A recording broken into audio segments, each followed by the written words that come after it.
베드로전서 4장 17절에서 19절입니다.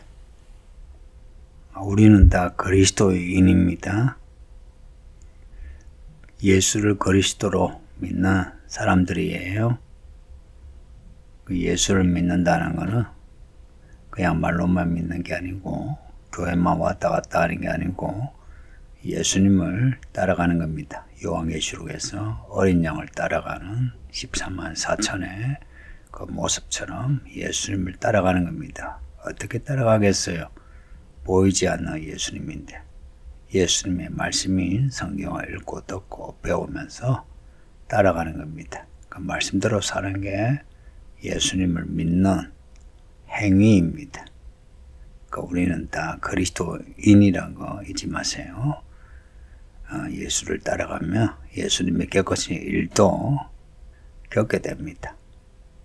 예수님처럼 십자가 못 박혀 죽는 이런 일은 아니라도 예수님이 사람들에게 당한 일들, 그런 일을 우리도 당할 수 있습니다.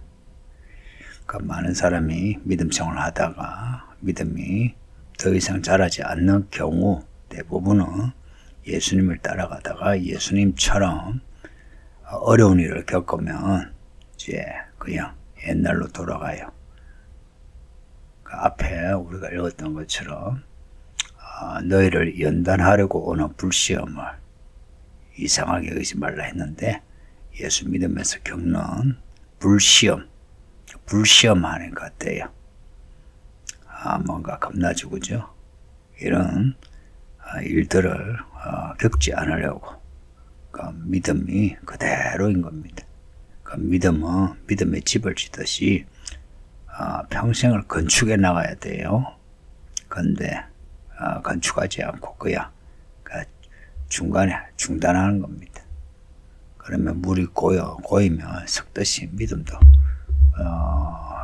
썩어버려요.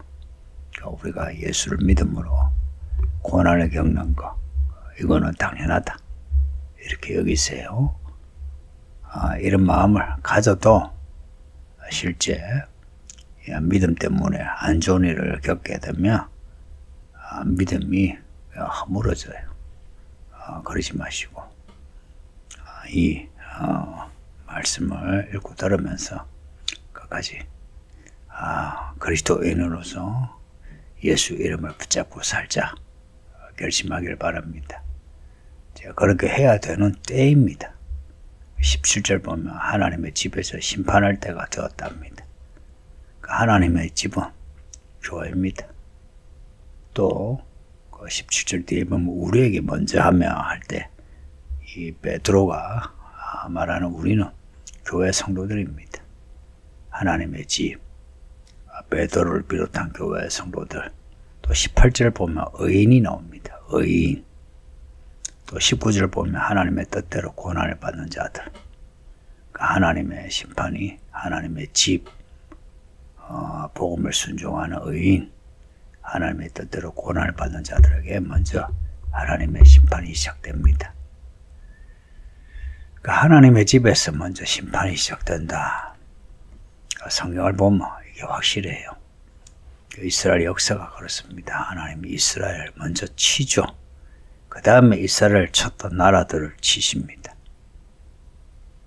구약도 그렇고 신약도 예수님 오시기 전에 교회를 먼저 치십니다. 그 요한계시록 보면 그 붉은 용의 권세를 받은 짐승이 교회를 파괴합니다. 그래서 많은 사람이 교회를 떠나게 되고 교회 예배가 폐해지고 그렇게 해서 교회가 참된 교회인지 성도가 참된 성도인지 이렇게 가르치는 겁니다. 염소와 양을 가라지와 알곡을 좌와 우를 이렇게 가르칩니다. 그러니까 우리는 지금 그런 시험대에 들어와 있습니다. 지금 시대가 그런 시대인 것 같지 않습니까? 지금도 진행되는 코로나가 그러하고 경제난, 전쟁 이제 이런 일들이 동시다발적으로 일어나면서 우리의 믿음을 시험합니다. 많은 사람이 이러한 상황에서 믿음을 버리고 그냥 세상 사람처럼 삽니다. 이 이 세상 사람처럼 산다. 이 복음을 순종하지 않는 거예요. 그리고 경건하지 않고 죄를 짓는 죄인으로 그냥 살아가는 겁니다. 그래야 편하거든요. 편하거든요. 사람들이 왜 돈을 악재까지 버느냐? 나중에 편하게 살려고.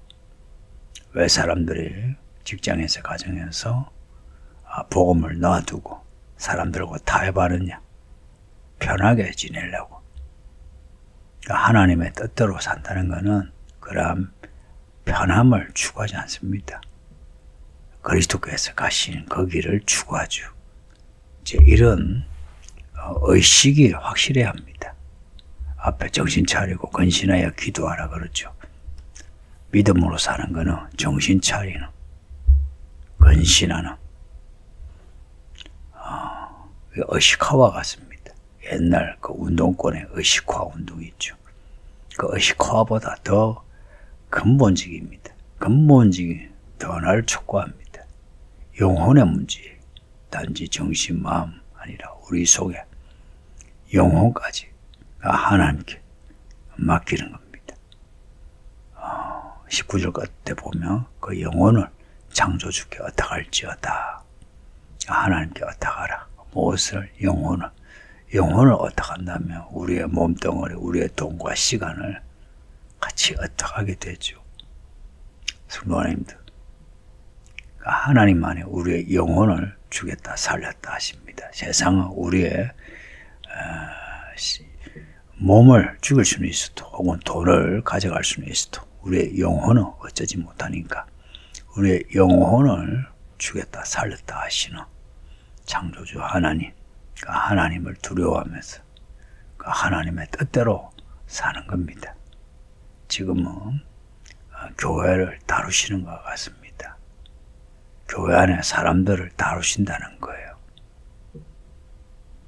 교회 바깥에 세상의 권력과 돈, 여러 가지 사건들로 교회를 지금 다루십니다. 그래서 교회와 성도들이 정말 하나님의 교회인가, 하나님의 사람인가 이제 가르치는 겁니다. 정말 하나님의 뜻대로 혹은 하나님 복음을 순종한다면 혹은 의롭다면 하나님이 기뻐하시는 그런 태도를 가지게 되고요. 그렇지 못한 교회와 성도들은 그러한 그 시험대에서 다 불합격합니다. 그냥 세상으로 간다는 거예요. 18절 보면 이 구절이 좀 특이한데요. 의인이 겨우 구원을 받으며, 성도님들, 의인이 겨우 구원을 받는답니다. 이 말씀을 들어보신 적 있나요? 그 믿음은 어렵다함을 받는다. 그 하나님이 의인을 구원하신다. 이제 이런 말씀 하시죠. 근데 의인이 겨우 구원을 받으며, 이 겨우, 이거는 거의 구원받지 못하는데 하나님이 은혜로 구원하시는 겨우 거의 부정합니다. 그러니까 우리가 구원받았다, 장차 구원받을 거다 해도 구원받기에 충분해서 구원받는 게 아니고 다들 겨우 구원받습니다. 저는 이 말씀이 참 은혜 같아요.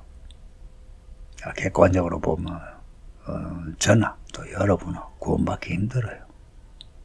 그런데 예수 그리스도의 그 십자가 은혜로 우리를 구원하시는데 참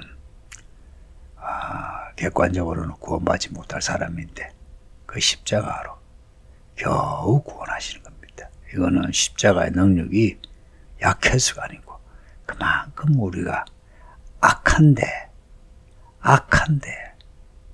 하나님의 은혜가 너무 커서 우리를 구원하시는 겁니다. 말하자면 우리가 아무리 믿음이 좋다 해도 겨우 구원을 받을 사람이지 우리가 구원받기에 부족하지 않은 사람 아니다는 겁니다. 겨우 구원받는 우리인데 하나님 복음을 순종하지 않고 교회도 다니지 않고 예수님의 말씀을 따르지 않는 사람은 어떻게 되겠습니까? 그 심판이 어떨 것 같습니까? 요한계시록의 그 7인의 이야기, 특히 마지막에 나오는 7대접의 환란은 반드시 일어납니다. 이미 그 일들 시작이 된 것 같지 않습니까? 2000년 전에 이때야 벌써 만물의 마지막에 가까웠으니라고 선언하는데 2000년이 지났어요. 그리고 실제 예언이 다 이루어지는 그런 상황에 있죠. 그런데 예수님이 다시 오시는 것에 대해서 마음 두지 않고 긴장하지 않는다면 그 정상적인 믿음이 아니죠. 성도님들, 우리의 영혼을 하나님께 의탁하면서 살랍니다. 무슨 말씀이겠습니까? 죽을 때까지 혹은 죽기를 각오하고 하나님의 뜻대로 살라 하는 겁니다. 그 앞에 어제 읽었던 고난 혹은 불시험, 이것이 우리에게 있을지라도 겁내지 말고 뒤로 돌아가지 말고 계속 믿음으로 앞으로 전진하라는 겁니다. 이런 믿음을 가지는 우리 모두가 되기를 바랍니다. 기도할게요. 아버지 하나님, 이미 하나님의 집에서 심판이 시작되고 이제 세상을 심판하시는 하나님의 일들이 나타나니 할렐루야. 하나님만 말씀하신 것을 반드시 이루시는 하나님이시니 이 모든 일들로 하나님 홀로 영광 받으시고 우리는 이 일들로 구원받게 하소서. 믿음으로 살면서 겪을 수 있는 일들 피하지 않게 하시고 오히려 그런 일들로 우리의 믿음이 집이 건축되어지듯이 기초가 단단하고 기둥이 세워지고 믿음의 청들이 올라가게 해 주소서 해서 이런 일련의 일들을 통해서 우리가 야곱이 이스라엘 되어 천국에 올라간 것처럼 우리도 믿음의 단계들이 올라가고 올라가 천국에 가게 해 주소서. 예수님 이름으로 기도합니다. 아멘.